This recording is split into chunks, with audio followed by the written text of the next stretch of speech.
Je vous transmets les salutations de ma merveilleuse épouse.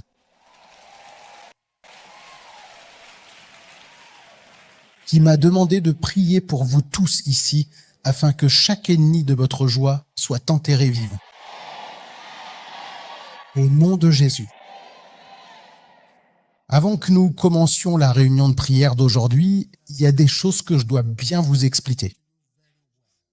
Et c'est pour ça que j'ai ma chaise ici. Donc c'est un peu comme une réunion de famille.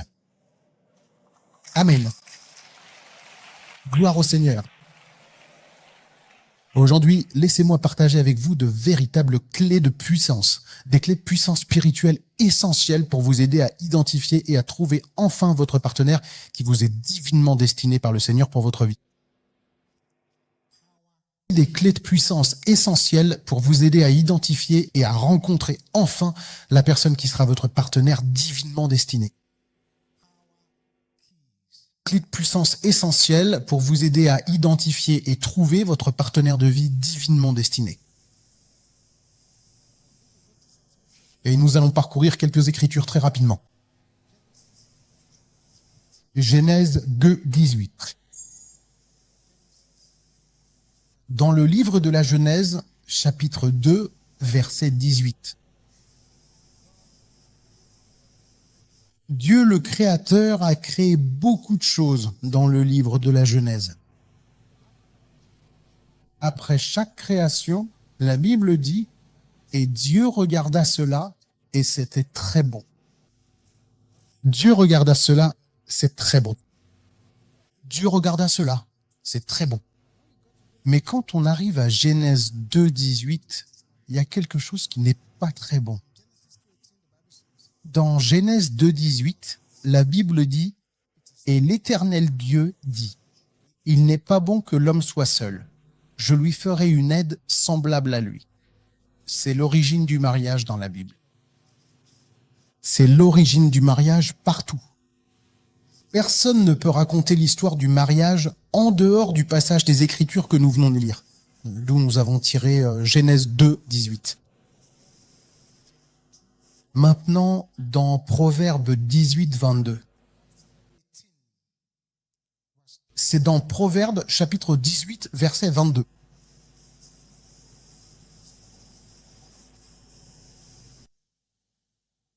Celui qui trouve une femme trouve le bonheur.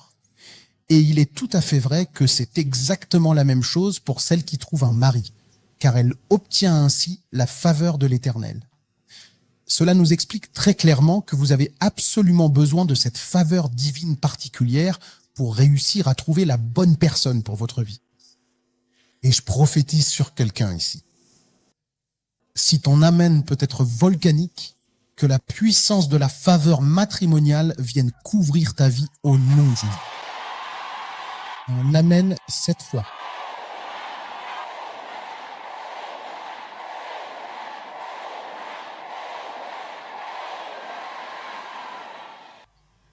Maintenant, dans Proverbe 19, 14.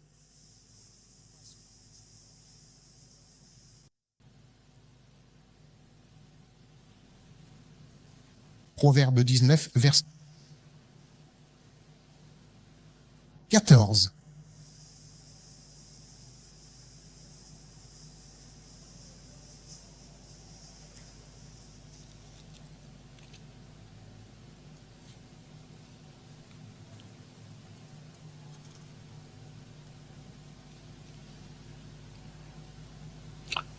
Maison et richesse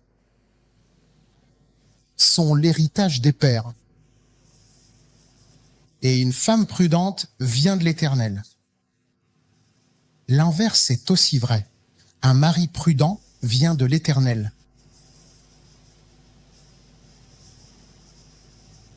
Et dans Matthieu, chapitre 19, verset 6, Matthieu 19, verset 6. C'est ainsi que, selon les Écritures saintes, ils ne forment désormais plus deux êtres distincts, mais deviennent véritablement une seule et même chair. Par conséquent, que l'être humain ne se permette jamais de séparer ce que le Seigneur Dieu a si divinement uni. Il s'agit ici d'un ensemble de textes et d'écritures fondamentales sur les origines historiques et sacrées, la puissance symbolique et spirituelle, ainsi que le fonctionnement et les mécanismes complexes qui régissent l'institution du mariage.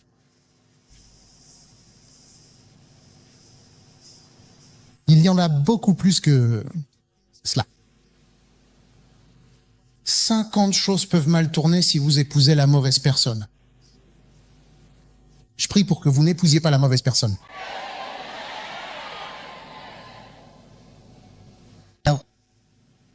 Stress émotionnel constant. 2.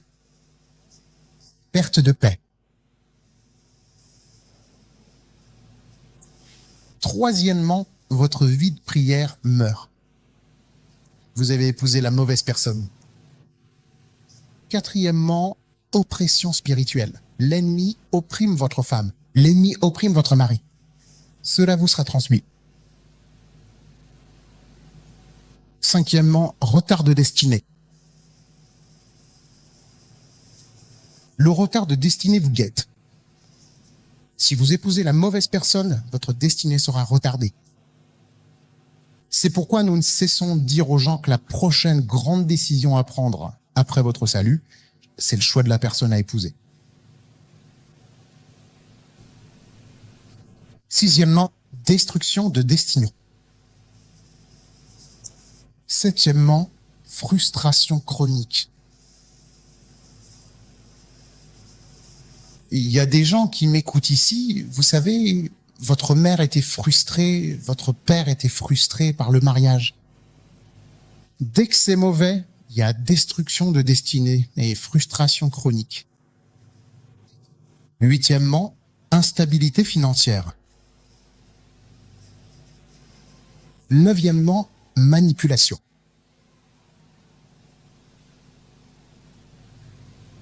10, problème de contrôle. Quand le mariage est mauvais, vous épousez un maniaque du contrôle qui vous dicte ce que vous devez faire à tout moment. 11, violence psychologique.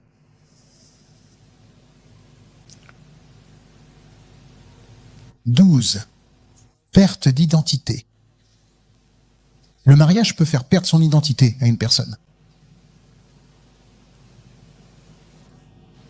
13, isolement des proches. Vous pouvez vous marier et ensuite être interdit de parler à votre famille. Interdit à votre mère de venir à la maison, interdit à telle personne de venir ici. On l'a vu arriver tellement de fois. 14, communication rompue. 15, infidélité. La personne ne reste pas fidèle au mariage, elle vadrouille à droite à gauche. 16, dispute constante. 17, c'est la dépression.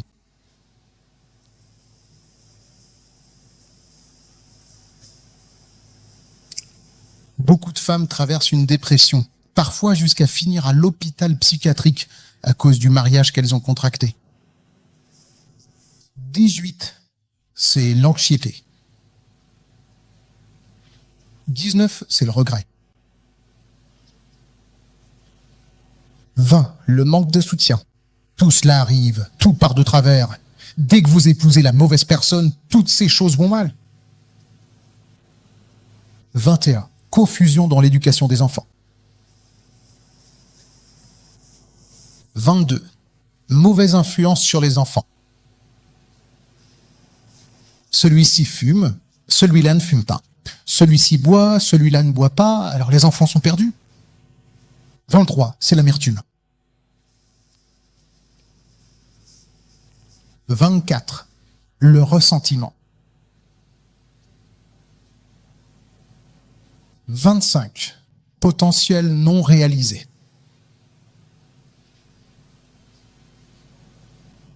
26, sabotage de carrière. Il se peut que vous ne puissiez plus poursuivre votre carrière. 27, détérioration de la santé. Votre santé se détériore dès que vous épousez la mauvaise personne. 28, sécheresse spirituelle.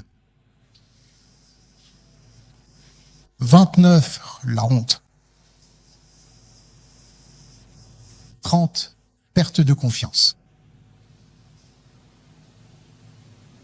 Perte de confiance. 31, combat spirituel inutile. 32, exploitation financière. 33, confiance brisée. 34, contrôle des décisions qui déterminent le destin. 35, famine émotionnelle. 36, solitude chronique dans le mariage.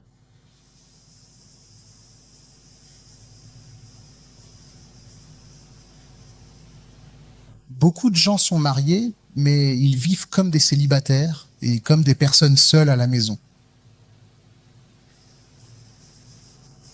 37, absence de prière.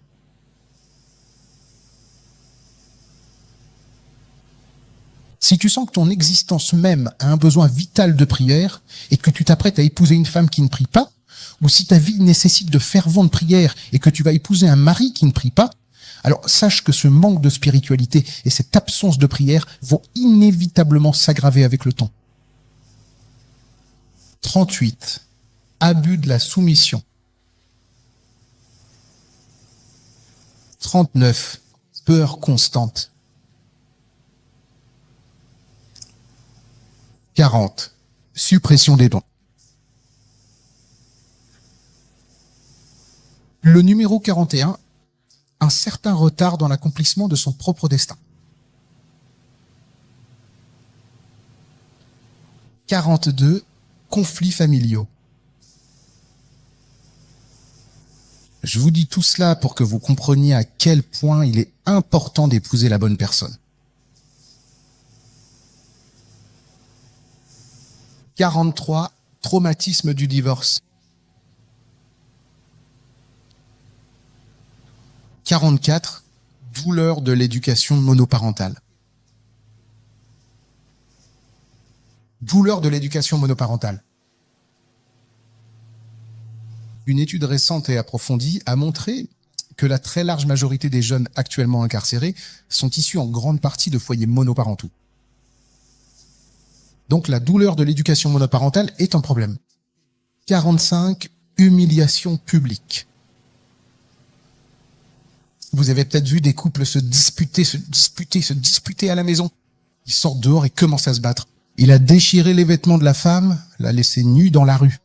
Humiliation publique. Je vais maintenant faire une prière. Que votre amen soit multiplié par 21. Et si vous entendez encore la voix de la personne à côté de vous, c'est que vous n'êtes pas encore vraiment connecté à cette prière. Je décrète sur ta vie que tu n'épouseras pas ton ennemi au nom de Jésus. Dis ça. Dis ça.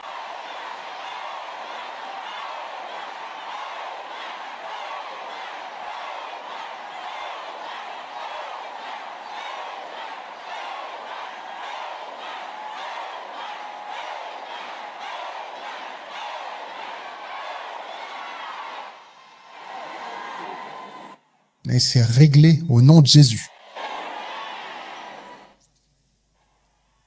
46. Perte de joie. Voyez quelqu'un dire « je ne suis pas heureux ». Il vous dira qu'ils ne sont pas heureux dans le mariage. Ils sont pas heureux. Ils sont pas heureux. 47. Épuisement mental. 48. Année perdue.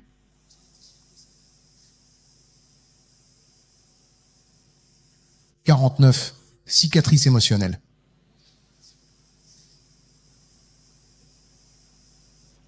50 longs cycles incessants et répétés de douleur. Des cycles répétés de douleur.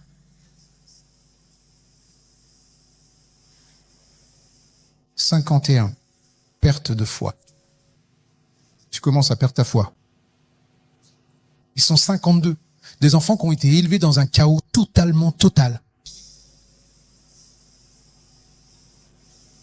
53, c'est des dégâts générationnels. Parce qu'une fois que ce mariage tourne mal, l'effet se répercute sur la génération suivante. 54, c'est une mentalité de pauvreté.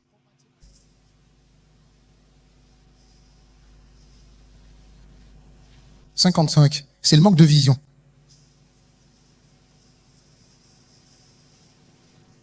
56, ce sont des décisions manipulées.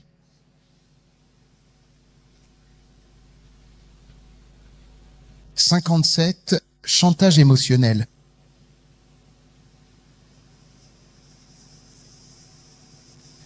58, insécurité constante.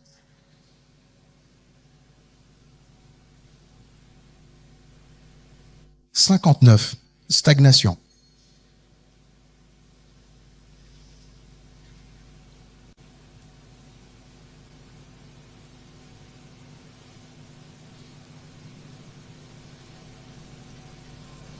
Numéro 60, le harcèlement ainsi que les abus.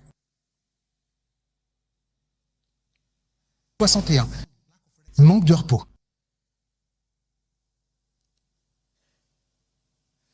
62, nuit blanche.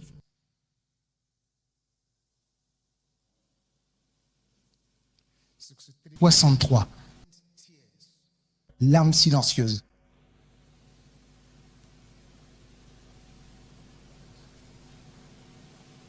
64 est très triste, rêve brisé.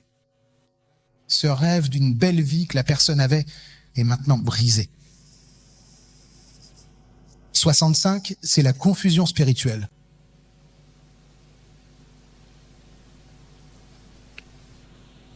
66, engourdissement émotionnel. La personne devient émotionnellement insensible. 67, c'est mener une double vie.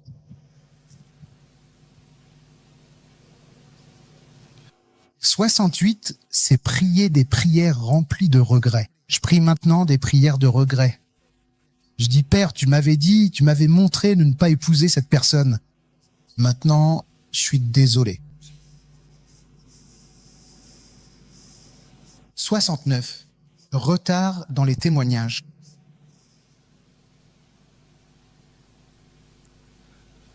Et 70, livrer des combats que Dieu n'a jamais prévus pour ta vie. Livrer des combats que Dieu n'a jamais prévus pour ta vie. Je vais m'arrêter là. Ces 70 choses que je viens de vous énumérer, est-ce que c'est de la joie? Est-ce quelque chose dans lequel on entre simplement? Est-ce quelque chose dans lequel on se précipite? Que Dieu vous bénisse. Merci pour la bonne réponse. Ceux qui se sont précipités sont repartis précipitamment. Qui ont ignoré tout ce qu'ils auraient dû remarquer, ils ne l'ont pas remarqué. Ils repartent précipitamment et cela devient une âme éternelle. Et je prie encore une fois pour chacun ici que toute relation toxique ou malveillante qui t'apportera du chagrin soit maintenant coupée par le Seigneur. En nom puissant de Jésus.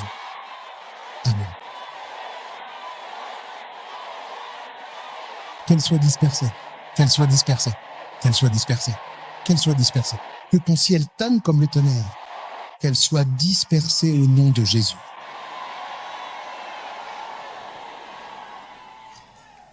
Rappelez-vous, nous examinons les clés puissantes pour trouver votre partenaire divinement destiné. Dites-nous, qui est un partenaire particulièrement ordonné? Je vais dire partenaire ordonné. Qui est vraiment un partenaire ordonné? Un partenaire ordonné est un conjoint. Il a été choisi de manière divine par Dieu afin de sceller cette alliance sacrée et non pas par simple commodité humaine. C'est une relation d'alliance, pas de convenance. Je dois me marier, pas je dois me marier. Je dois me marier. Je dois me marier. Qu'est-ce que cela veut dire? Je me marie, je dois me marier? Non, non, c'est pour l'alliance. Un partenaire conjugal ordonné est quelqu'un qui est en accord avec la destinée que Dieu t'a donnée et la mission de ta vie. C'est en parfait accord avec ta destinée divine et la mission profonde de toute ta vie. C'est pourquoi nous prêchons toujours le but avant le partenaire, le but avant le partenaire, le but avant les partenaires. Découvre ta raison d'être avant de trouver un partenaire, afin de ne pas épouser un extincteur.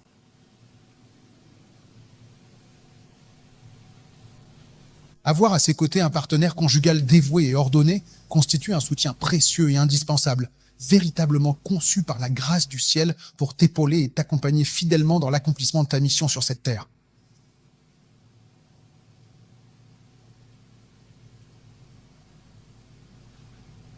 Avoir un partenaire de vie qui fait preuve d'organisation est un compagnon dont la simple présence procure un sentiment de sérénité profonde et non pas de la confusion.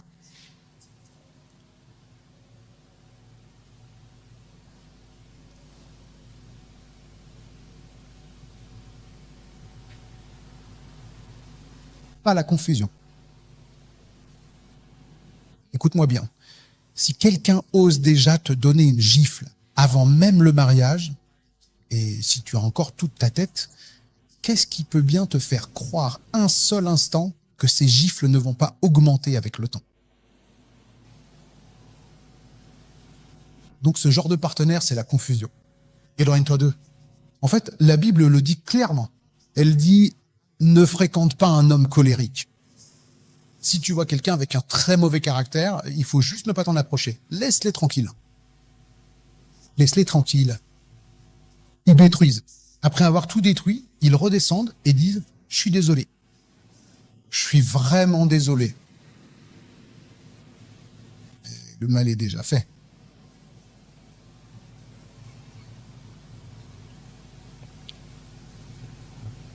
Un jour, une femme blanche a fait une remarque.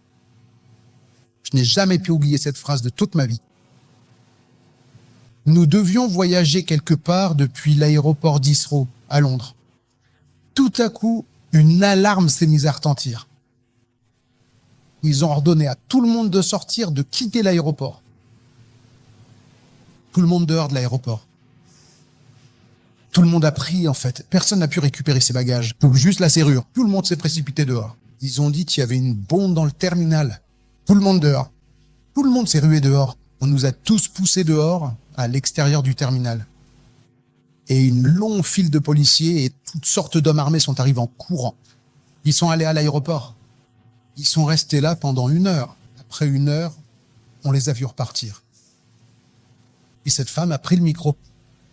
Elle a dit « Eh bien, nous sommes heureux de vous informer qu'il n'y a pas de bombe. » Heureux de vous informer qu'il n'y a pas de bombe. Comme vous pouvez le voir, la police et les démineurs s'en vont. Elle a alors ajouté une chose importante. Mais il est sans doute préférable d'être prudent plutôt que de finir par le regretter amèrement. Je n'oublierai jamais cette phrase. Il vaut mieux faire quoi? Que de le regretter. Donc, un partenaire conjugal ordonné ne sème pas la confusion. Dès qu'une personne dit « je veux t'épouser, je veux t'épouser, je veux t'épouser », et que tu remarques que de temps en temps, des femmes ou des hommes étranges appellent le téléphone, tu sais qu'il n'y a rien à espérer là-bas. Tu es déjà dans une bataille avant même d'avoir commencé. Un partenaire conjugal ordonné est quelqu'un préparé par Dieu avant de t'être présenté. C'est une personne tout spécialement préparée par Dieu lui-même, bien avant de t'être finalement présenté aujourd'hui. Le choix d'un partenaire de vie établi de manière ordonnée ne doit absolument pas être effectué sous la pression, simplement à cause de l'âge ou par pur sentiment de désespoir.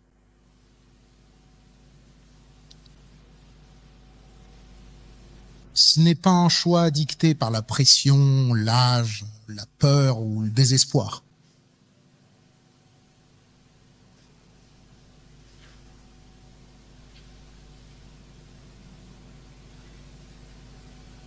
Un partenaire de vie choisi par Dieu est quelqu'un qui va soutenir et fortifier ton cheminement spirituel quotidien avec le Seigneur. Si tu es une sœur, un conjoint qui suit l'ordre établi par Dieu sera une personne que tu seras en mesure d'admirer profondément sur le plan spirituel. Quelqu'un qui rendra ta propre vie spirituelle beaucoup plus solide et épanouie. Et certainement pas quelqu'un qui risque d'affaiblir ta foi au quotidien. Un partenaire marital ordonné est quelqu'un dont les valeurs sont en accord avec la parole de Dieu.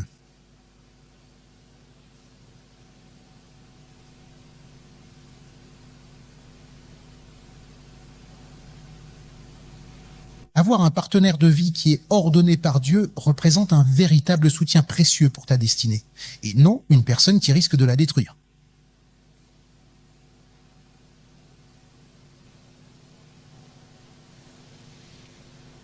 Un partenaire marital ordonné est quelqu'un dont les faiblesses ne viendront pas annuler ton appel.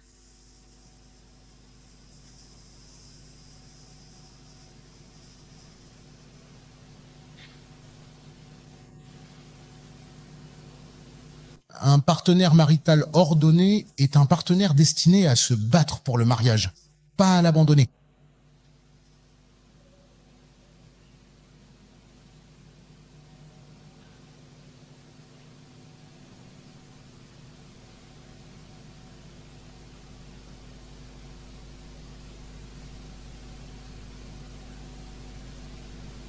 Et pour conclure ce point essentiel, un partenaire de vie et conjoint ordonné est une personne qui possède en elle la force, la patience et la grâce nécessaires pour endurer avec toi, main dans la main, toutes les épreuves, ainsi que les saisons de votre existence commune. Je n'arrête pas de dire partenaire marital ordonné. Partenaire marital ordonné. Je n'ai pas dit partenaire marital. Partenaire marital. Partenaire marital. Il y a plein de partenaires maritaux et tueurs de mariage dans la rue. Il y a plein de femmes qui ne sont pas faites pour être des épouses. Il y a plein d'hommes qui ne sont pas faits pour être des maris. Il y a plein de partenaires. Beaucoup d'entre vous ici ont sûrement déjà compris que tous ces petits copains et petites copines inutiles au lycée, c'est une perte de temps. C'est une perte de temps, parfois même une perte de destinée. Parce que vous verrez que plus de 90% du temps, ce n'est pas cette personne-là, la personne que vous finirez par épouser. Donc celle-là, testez juste votre corps et jouez avec votre vie. Je prie pour quelqu'un ici. Tu épouseras un partenaire marital ordonné. Au nom de Jésus, j'ai dit que tu épouseras ton partenaire marital ordonné. Au nom de Jésus, je dis que tu épouseras ton partenaire marital ordonné. Au nom de Jésus. Je viens donc de vous expliquer en détail tout ce qui risque malheureusement de mal tourner pour votre avenir personnel dans le cas où vous décideriez d'épouser la mauvaise personne. Je vous ai maintenant expliqué qui est un partenaire marital ordonné, le genre de personne que nous appelons partenaire marital ordonné. À présent, laissez-moi vous parler de 21 vérités difficiles à propos du partenaire marital ordonné. 21 faits incontournables. Je vous dis, c'est une réunion de famille. C'est pour ça que je suis assis. Donc, ce n'est pas une prédication. Je vous parle comme un père. 21 faits incontournables sur un partenaire conjugal prédestiné.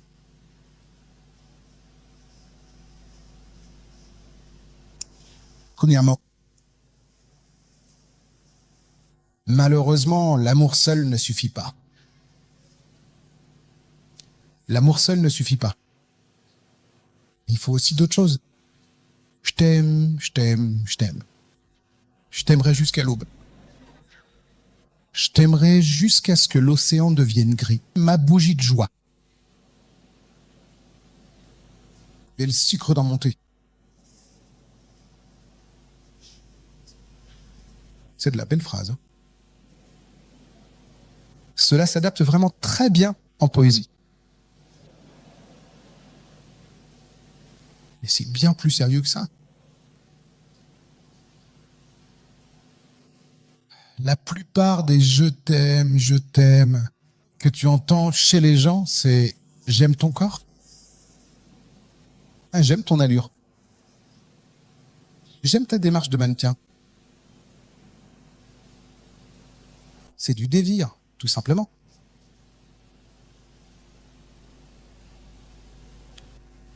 Malheureusement, le désir a une particularité.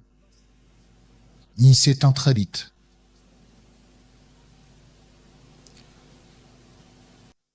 Numéro 2. La sainte volonté de Dieu se révèle progressivement. Pas toujours instantanément. Elle se révèle progressivement. Pas toujours instantanément. Ça veut donc dire continue de prier. Continue de croire. Continue de poser des questions à Dieu. Le troisième fait, les sentiments peuvent mentir. Mais la paix de Dieu, elle, ne ment jamais.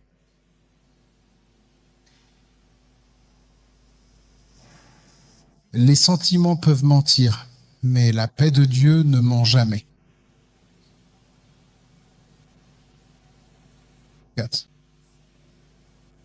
Un partenaire choisi par Dieu ne te poussera pas à pécher. Ne te précipitera pas dans le péché. Numéro 5. Les aides du destin. Ne détruisez pas vos valeurs. Nous parlons ici de vérités difficiles. Si c'est un partenaire de destinée, il ne détruira pas tes valeurs. 6e point, la bonne personne ne t'isolera pas de Dieu.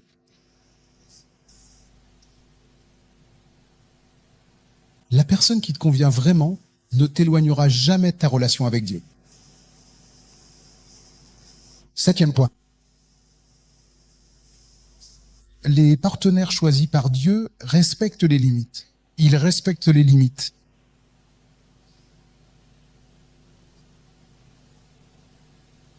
Ils veillent scrupuleusement à respecter les limites établies.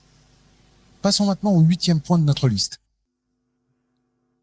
La compatibilité est avant tout et essentiellement spirituelle, bien avant de devenir purement émotionnelle.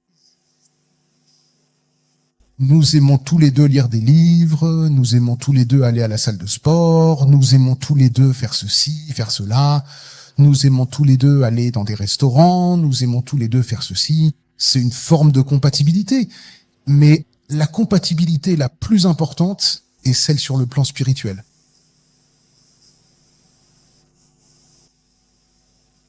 Le bon conjoint est celui qui cherchera constamment à évoluer et à grandir avec vous tout au long de votre vie. Vous grandissez ensemble.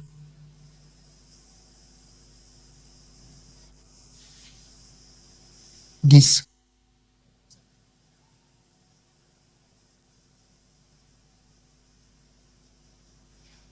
Bâtir un mariage solide selon Dieu peut s'avérer être un véritable combat de tous les jours. Donc, votre partenaire doit être un combattant spirituel. Un mariage selon Dieu peut être un combat. Donc, votre partenaire doit être un combattant spirituel. 11. Les mauvais mariages attirent des combats inutiles.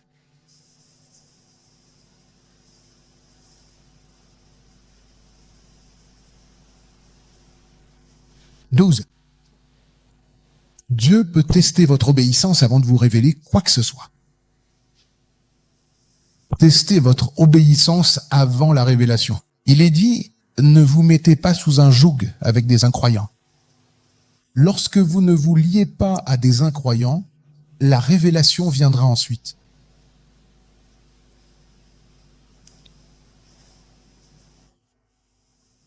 Que le mariage soit saint. et que le lit reste sans souillure. Dès que tu commences à coucher avec une femme, à coucher avec un homme, la révélation concernant cet homme ou cette femme se ferme. Tu ne sais plus rien du tout. C'est fermé. Plus personne ne te parlera. À brûler les étapes.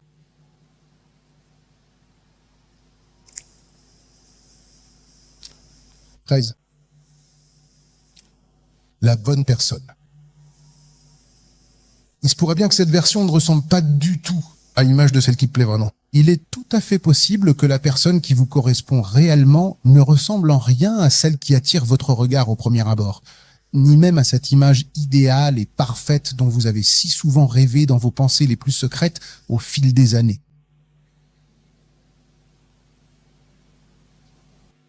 En fait, le genre de femme que certains hommes recherchent n'existe que dans leur tête. Elle n'existe pas réellement physiquement. Ou alors, elles sont déjà toutes au cimetière. Elles n'existent plus du tout.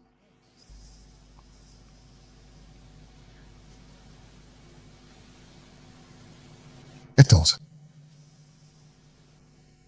Les partenaires désignés par Dieu.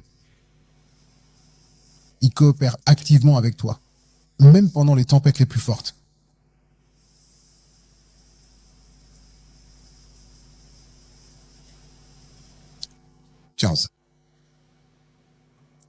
Dieu ne contredira jamais sa parole. Dieu ne contredira jamais sa parole. Tu dis, pasteur, j'ai trouvé quelqu'un qui veut m'épouser, mais il prévoit juste de divorcer de sa femme.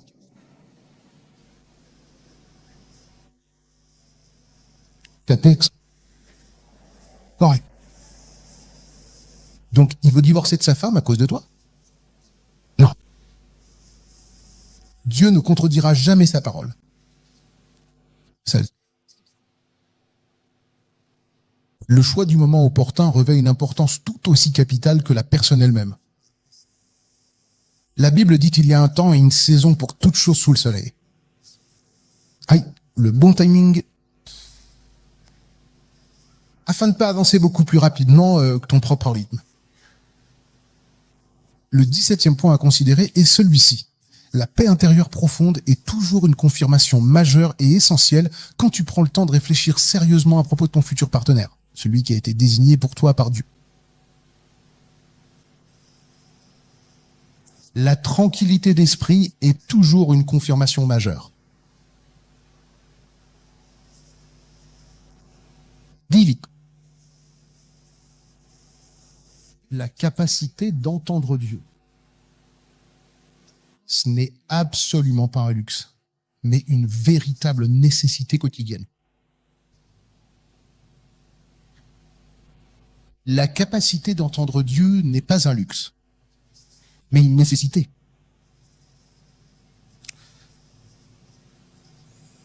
19. Les mariages de destinée attirent la résistance. L'ennemi ne veut pas que les mariages de destinée aient lieu. Il ne veut pas que de bons mariages aient lieu. Alors il va te combattre, hein. Il va essayer de t'empêcher, il va essayer de te décourager, il va mettre des obstacles sur ta route.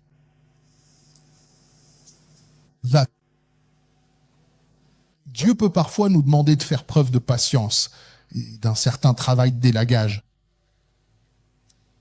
ou de la préparation. Patience, élagage, préparation. Et enfin, mais non des moindres, fait difficile, la désobéissance, un choix malicieux, coûte très cher.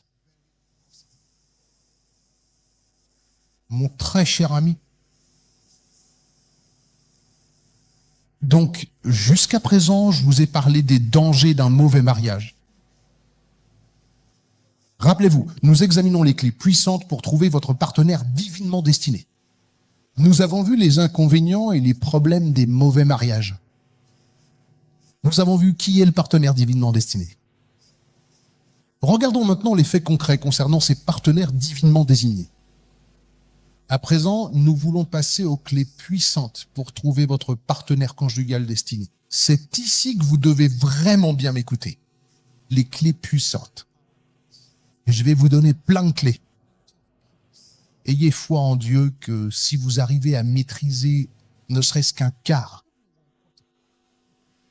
la moitié de tout ce que vous recevez. Cela vous apportera des percées. Si vous arrivez à tout retenir, j'en serais ravi. Mais je sais que parfois il est impossible de tout retenir. Mais je vais vous donner ces clés maintenant, une par une. Clé numéro 1. Vous voulez trouver votre partenaire conjugal? La première clé, c'est d'être un ami de Dieu. Soyez véritablement né de nouveau.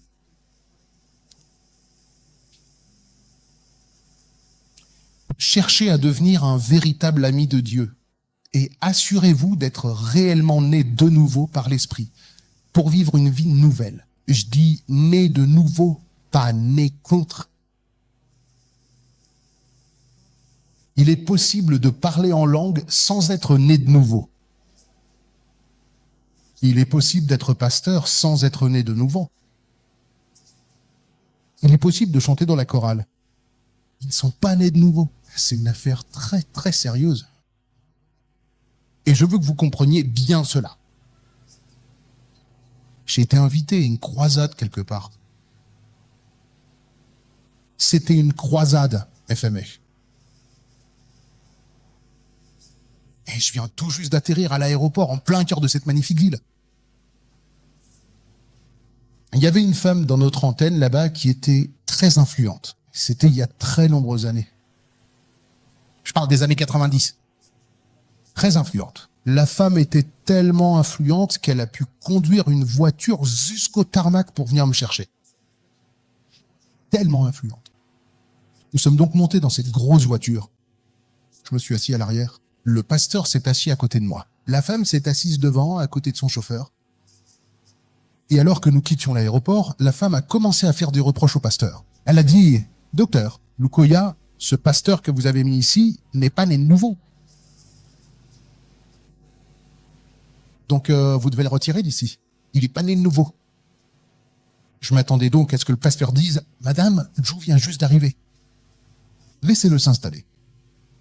On pourra régler ce problème plus tard. » Savez-vous ce que le pasteur a répondu? Il a regardé la femme et a dit, « Ton père. Un père n'est pas né de nouveau. »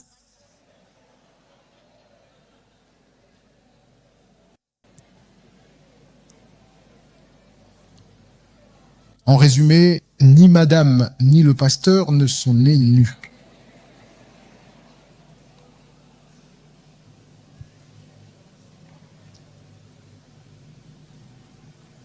C'est une véritable nouvelle naissance. Les choses que je faisais auparavant, je les fais absolument plus aujourd'hui. Les choses que je faisais avant, je les fais plus du tout désormais. Les choses que je faisais avant, je les fais plus. Il y a eu un grand changement depuis que je suis né de nouveau. C'est ça, la nouvelle naissance. Celui qui demeure en Christ est devenu une nouvelle créature. Les choses anciennes sont passées et toutes choses sont devenues nouvelles. Clé numéro 2. Développer une intimité avec Dieu. Développer une intimité avec Dieu. Frères et sœurs, mesdames et messieurs, qu'est-ce que je viens de dire? Pouvez-vous parler un peu plus fort? Pouvez-vous le crier?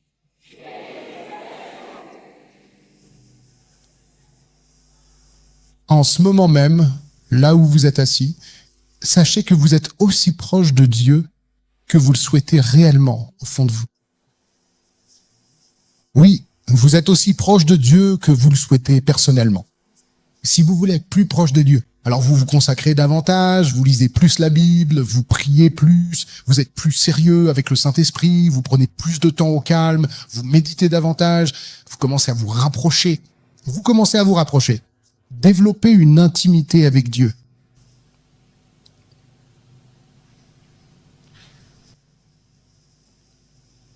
Clé de puissance numéro 3. Priez pour avoir de la clarté. Priez pour avoir de la clarté. Ne priez pas avec désespoir à propos du mariage. Priez pour avoir de la clarté. J'aimerais vraiment savoir précisément où j'en suis dans toute cette affaire. Quatrièmement, assurez-vous de bien vérifier cela. prendre le temps pour guérir sereinement de vos relations passées.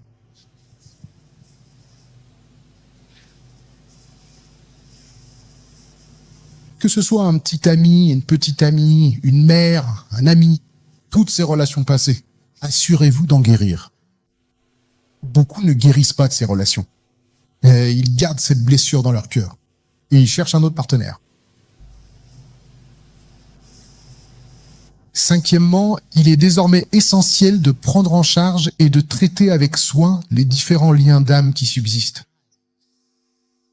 Veuillez vous occuper de la gestion des liens d'âme dès que possible.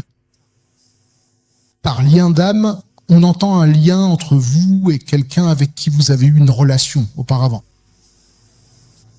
On parle d'un lien entre vous et toute femme ou tout homme avec qui vous avez couché. En fait, dans l'école de la délivrance profonde, on vous dira qu'il faut faire la liste de tous les hommes avec qui vous avez couché. Vous devez faire la liste de toutes les femmes avec qui vous avez couché et commencer à rompre les liens d'âme avec elles. Une par une.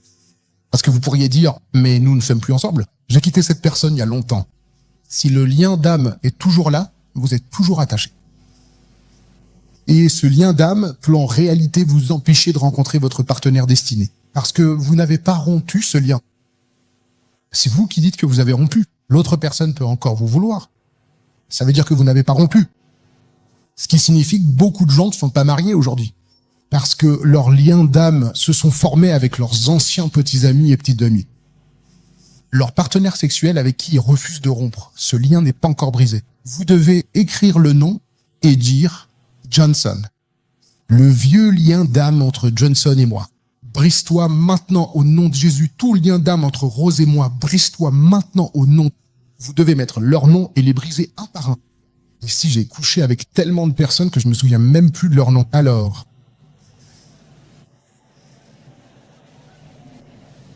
Alors, commencez à utiliser votre mémoire pour essayer de calculer. La personne avec qui tu as couché dans la caravane, celle avec qui tu as couché sous la table. Donc, tu utilises ça pour t'en souvenir et pour le briser. Et tu dois le briser.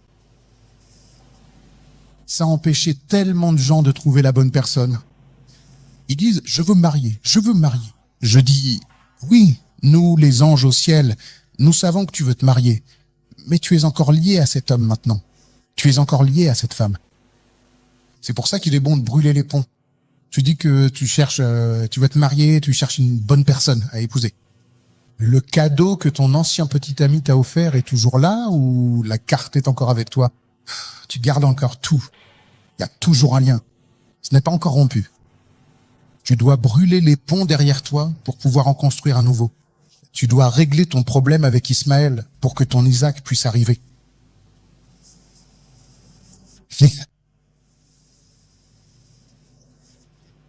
Tu dois briser les schémas matrimoniaux générationnels. Tu dois t'asseoir et regarder ta famille. Les mariages durent-ils? Les gens se marient-ils à temps? Y a-t-il un schéma d'échec matrimonial? Quand tu observes le schéma dans ta famille, si tu vois qu'il n'est pas bon, brise-le. Brise-le. Tu ne pourras peut-être pas aider les autres membres de la famille, mais tu peux t'aider toi-même. Brise-le. Brise tout mauvais schéma matrimonial de la maison de mon père, de la maison de ma mère. Brise-le, car si tu ne le fais pas, cela t'affectera. 7. Nous parlons de clés de puissance. 7. Développe un caractère pieux. Développe un caractère pieux. Pratique la piété, que la Bible considère comme un grand gain. Un grand gain. Pratique la piété, c'est un grand gain. Il est dit que nous n'avons rien apporté dans ce monde. Et il est certain que nous n'en emporterons rien. Alors pratique la piété, car c'est un grand gain. Et connais ton but. Sache pourquoi tu es ici. Parfois, Dieu n'est pas prêt à t'envoyer un partenaire parce que toi-même, tu ne t'es pas encore trouvé. Tu ne sais pas où tu vas.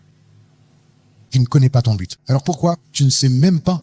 Tu n'as même pas encore découvert ce que Dieu attend de ta vie et tu pries déjà pour avoir une femme ou un mari. Dis-toi, Comment puis-je donner une femme à quelqu'un qui sait même pas ce qu'il veut faire? Veut faire. Celui-là ne sait rien. Maintenant, celui-ci. Alors, découvre d'abord ce qu'il veut que tu fasses. Ensuite, c'est une bonne clé pour trouver ton partenaire divin. Quand tu ne le sais pas, alors tu ne sais rien. Et plus tôt tu le sauras, mieux ce sera. Jésus a dit, le Fils de l'homme s'en va comme il est écrit de lui. Il y a quelque chose d'écrit sur toi. Est-ce que tu avances comme il est écrit sur toi, ou est-ce que tu avances comme tes amis l'ont écrit, comme ta famille l'a écrit, comme tes contemporains l'ont écrit, ou comme Dieu l'a écrit? Tu dois le découvrir auprès de Dieu. Le plus tôt sera le mieux. On dit qu'un imbécile à 40 ans est un imbécile pour toujours. Non, pas encore. Si tu es encore un imbécile à 21 ans, je plante ta vie. Tu dois bien comprendre cela. Connais ton but. Pourquoi suis-je ici? Quel est mon but? Quelle est ma destinée? Où vais-je? Sache-le, que ce soit clair. Très clair. 9. Refuse la pression impie. Refuse la pression impie. C'est-à-dire, on te met la pression. Va te marier, va te marier. Tes amis se marient. Alors marie-toi. Marie-toi. Tu subis cette pression impie. 10. Prends le temps de jeûner et de prier pour recevoir une direction claire. Jeûne et prie pour recevoir une direction. Il y a certains problèmes qui ne disparaîtront jamais, jamais si tu ne jeûnes pas. Jésus a dit à ses disciples, ce genre de démons que vous essayez de chasser, ils ne peuvent sortir que par le jeûne et la prière. Certaines délivrances n'auront lieu que par le jeûne et la prière. Certains ne se marieront pas à moins de jeûner et de prier, à cause du type de démon qui leur résiste. 11. Présente humblement tous tes désirs à Dieu dans la prière. N'hésite pas à soumettre tes désirs les plus profonds à Dieu dans la prière. 12. Étudie la parole de Dieu sur le mariage. Étudie la parole de Dieu sur le mariage. Ce sont des clés de puissance. 13. Est constamment en train de rechercher des recommandations empreintes de quiété. Cherche des conseils pieux. N'écoute pas les conseils des non-croyants qui te diront que tu dois faire ceci pour obtenir. Tu dois t'occuper de toi-même. Pour faire cela, tu dois t'habiller comme ceci, tu dois te comporter comme cela.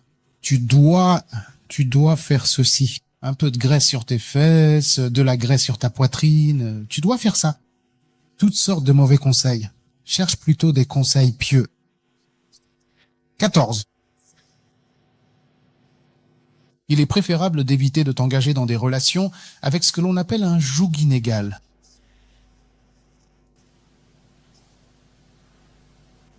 15. Quand tu rencontres quelqu'un, observe. Observe les fruits, pas les promesses. Ce sont les fruits du Saint-Esprit. Dans la vie de la personne, tu dois d'abord observer, pas ce que la personne te promet. Observe les fruits. 16. Laisse la paix de Dieu te guider. Dieu te donnera la paix si c'est la direction à prendre. 17. Demande à Dieu une confirmation. Demande à Dieu une confirmation. 18. Apprends à éviter systématiquement la manipulation émotionnelle.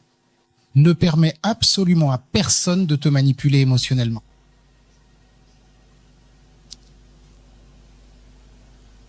19. Fais preuve d'une grande patience envers le déroulement des processus de Dieu. Sois patient avec les processus de Dieu. Ne va pas plus vite que Dieu. Et pour le point numéro 20, ne fais surtout pas du mariage une idole. Certains ont transformé le mariage en idole. C'est comme s'ils l'adoraient. Ne fais pas du mariage une idole. 21. Sers Dieu activement, là où tu es. Sois actif dans l'œuvre de Dieu. Sers Dieu activement. 22. Garde ton cœur plus que toute autre chose, avec toute la diligence possible. Veille sur ton cœur, plus que toute autre chose, et fais-le très attentivement. N'hésite jamais à t'excuser sincèrement dès que tu réalises que tu as tort. 24. Il est également primordial de poser toutes les questions les plus difficiles et délicates dès le tout début de votre relation, pour construire des bases solides. Pose les questions difficiles dès le début. 25.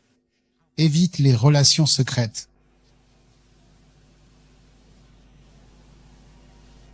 Évite les relations secrètes.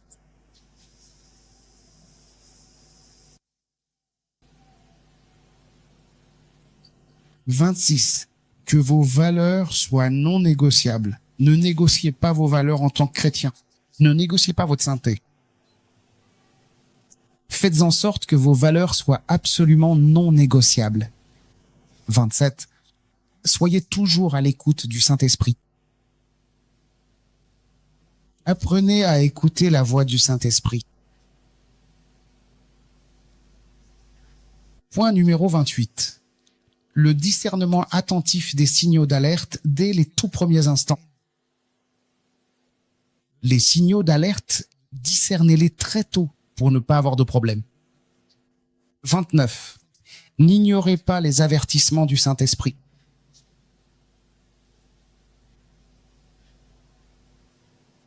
30. Soyez responsable financièrement. Soyez responsable financièrement.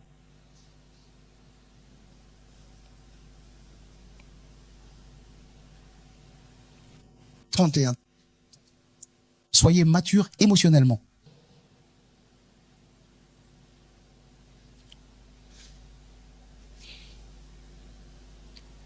32. Apprenez à communiquer efficacement et de manière constructive. 33.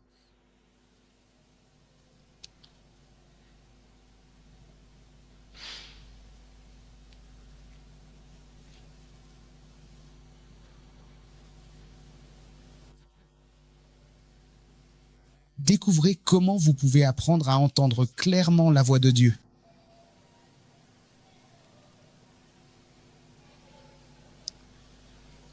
34. Méfiez-vous de la tromperie conjugale. Méfiez-vous de la tromperie conjugale. 35. Méfiez-vous des détournements de destinée.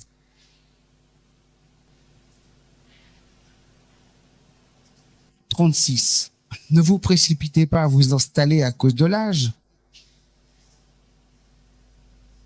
Surtout, ne vous précipitez absolument pas à vouloir vous installer dans une vie de couple uniquement à cause de la pression liée à votre âge. Même si vous avez 37 ans, ce n'est qu'un chiffre. Ne faites jamais l'erreur de vous marier simplement pour prouver quelque chose aux autres ou pour satisfaire les attentes de la société qui vous entoure. Ne vous mariez pas pour prouver quelque chose.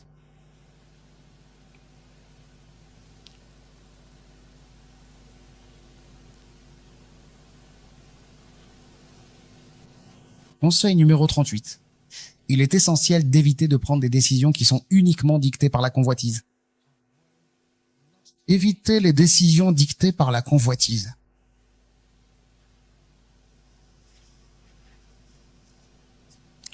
C'est-à-dire, choisissez le but plutôt que le plaisir. Choisissez le but plutôt que le plaisir.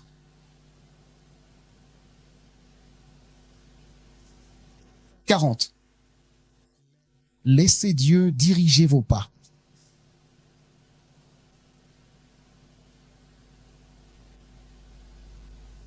Et 41. Étudiez l'histoire de votre famille. Étudiez l'histoire de votre famille afin de savoir contre quoi prier.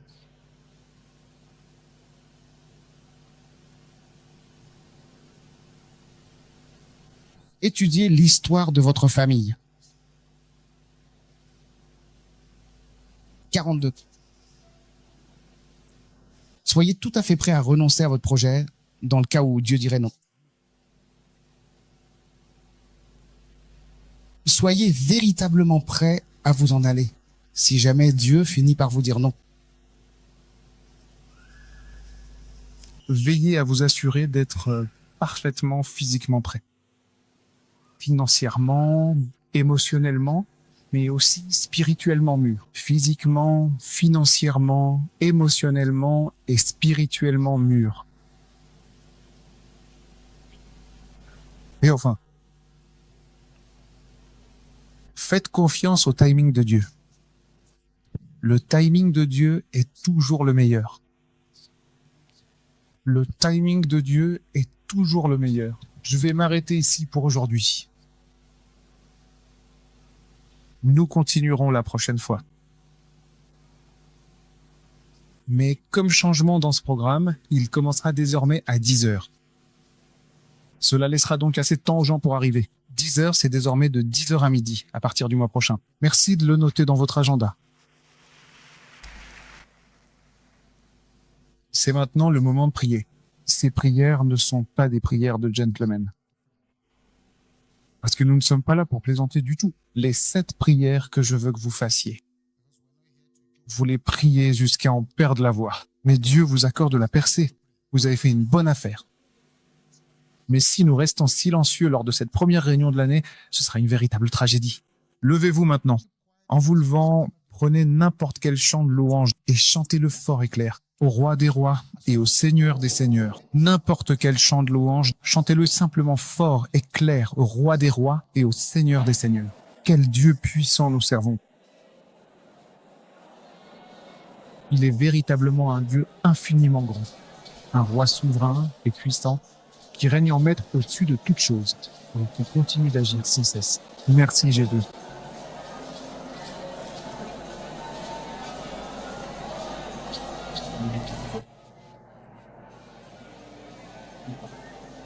Amen. Alors que nous prions cette première prière, si vous êtes dans cette assemblée ce matin, toujours, ce sont les mauvaises personnes qui viennent vers vous. Trouvez un chemin vers cet autel et mettez-vous à genoux, priez comme vous ne l'avez jamais fait auparavant. Ce n'est pas un jour pour négocier, c'est un jour pour crier contre la méchanceté. Que ta voix s'élève dans des prières sans compromis. Alliance de la maison de ma mère. Est-ce que je peux t'entendre crier cela?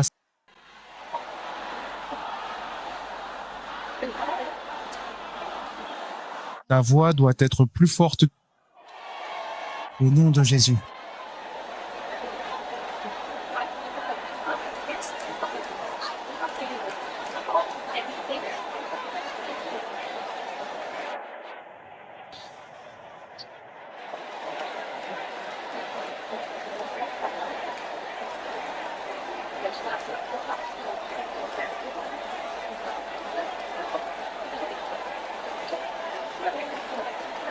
Au nom de Jésus, quelque chose est déjà en train de se passer. Mais je veux que tu sois très agressif maintenant. Peux-tu crier ceci fort, tout autel? Qui parle contre ma... Au nom de Jésus.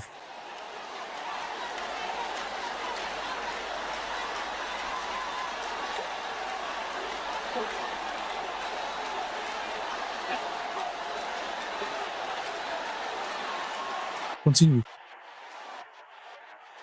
C'est pour cela que tu es ici.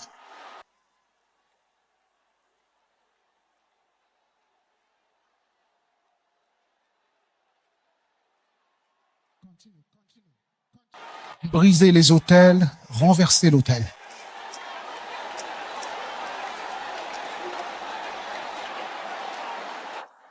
Au nom de Jésus, nous prions.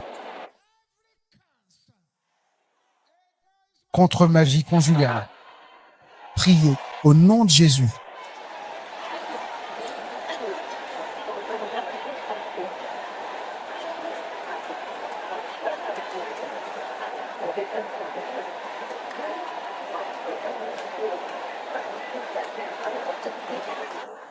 Au nom de Jésus, nous prions.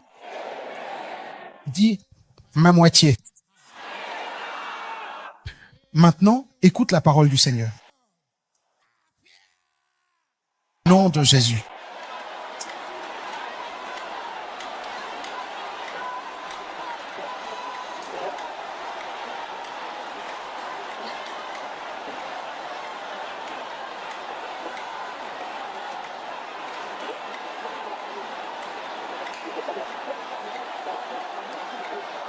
Au nom de Jésus,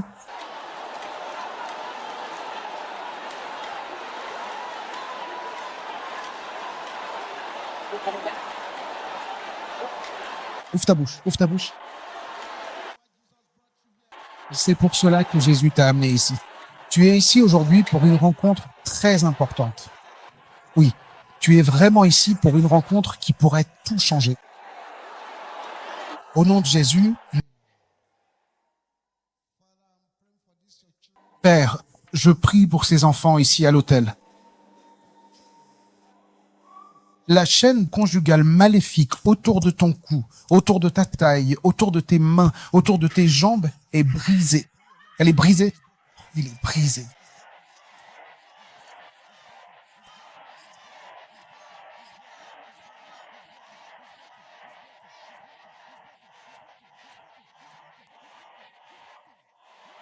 Au nom de Jésus.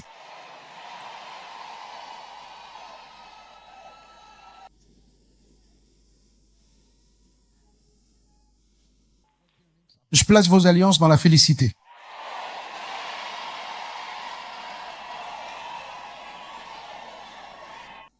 Oui, c'est la puissance de Dieu. Elle vient sur toi.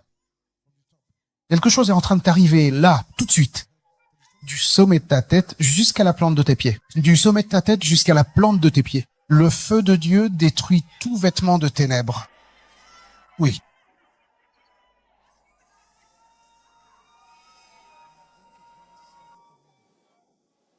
Merci. Je vais compter jusqu'à 7 à partir d'ici. La puissance de Dieu va tomber sur une catégorie de personnes. Tu ne pourras peut-être pas rester debout, ce n'est pas grave, mais la puissance de Dieu va descendre sur toi là où tu es. Cette catégorie de personnes, ce sont celles à qui personne ne vient jamais. Personne ne leur parle même de mariage. Au compte de 7, à partir d'ici, le feu de Dieu va descendre sur toi et ce joug sera brisé instantanément.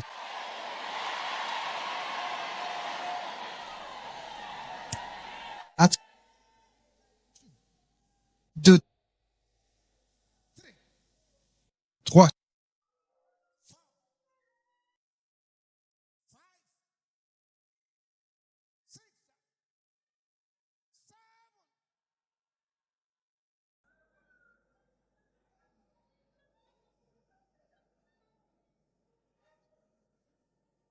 Vous qui êtes à l'hôtel ici, commencez à secouer la tête. Secouez bien cette tête. Secouez-la. Quelque chose va sortir. Secouez, secouez. Oui, secouez. J'enlève ton visage de leur miroir maléfique. J'enlève ton visage de leur miroir maléfique. J'enlève ton visage de leur miroir maléfique. J'enlève ton visage. J'enlève ta main de leur miroir maléfique. J'enlève ton visage de leur miroir maléfique. J'enlève ta main de leur miroir maléfique.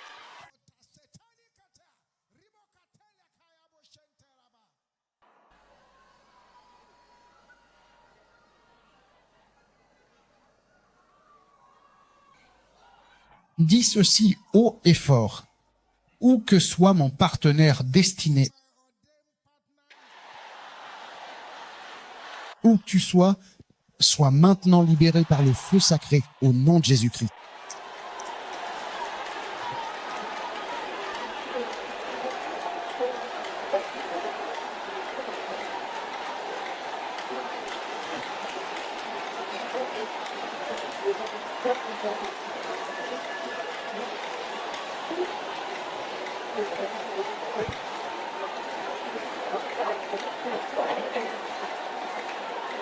C'est au nom de Jésus que nous t'adressons cette prière. Père, je prie pour tes enfants à cet autel. À partir de cet instant même, tout Goliath, Pharaon, Hérode que tu voyais auparavant, tu ne les verras plus jamais au nom de Jésus. Au nom de Jésus. Tu peux maintenant retourner à ta place en te réjouissant. Remercie Dieu d'être venu à cette réunion aujourd'hui. Merci Jésus. Merci Jésus. Merci Jésus. Merci Jésus. Merci Jésus. Maintenant, tu vas prier cette prière. Prie-la sans aucune pitié. Que ta voix soit volcanique. Ne négocie pas avec ces puissances. Puissances qui haïssent ma foi. Est-ce que je peux t'entendre le crier? Mourir. Peux-tu élever un peu plus la voix? Mourir. Peux-tu le crier encore plus fort que ça?